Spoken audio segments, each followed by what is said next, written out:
I think I've always wanted to do a movie that is about the effect of music on people.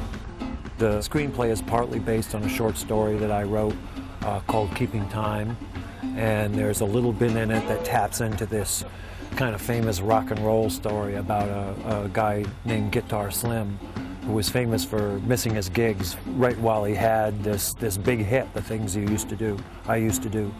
And so a lot of these, you know, now famous guitar players, electric guitar players, blues players, when they were young men, you know, some club owner would say, you know that song on the jukebox, can you play that? And they'd say, yeah. I said, well, tonight you are Guitar Slim, because nobody knew what he looked like.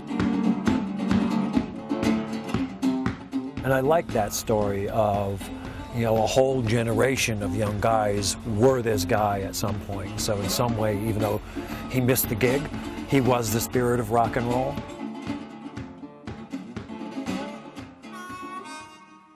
At Pine Top Honeydripper, that's where I get my cold canned beer.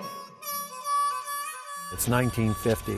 Combat troops are going to be integrated for the first time. So one of the first shots in the movie is these little boys moving through this town, and they walk through an army base, and you see black and white soldiers, you know, drilling together, which had not happened in World War II.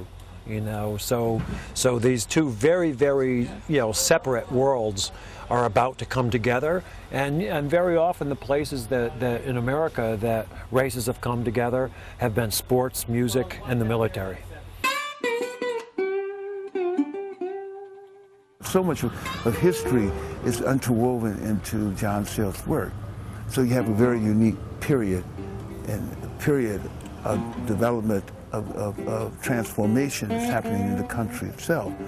You have the end of World War II, you have the desegregation of the federal workplace and the armed forces.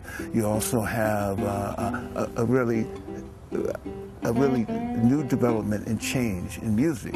This is a guy who's got these things going on in his head, you know, at the same time that he's doing all this stuff to hope economically he's not going to lose this club and his place in the community.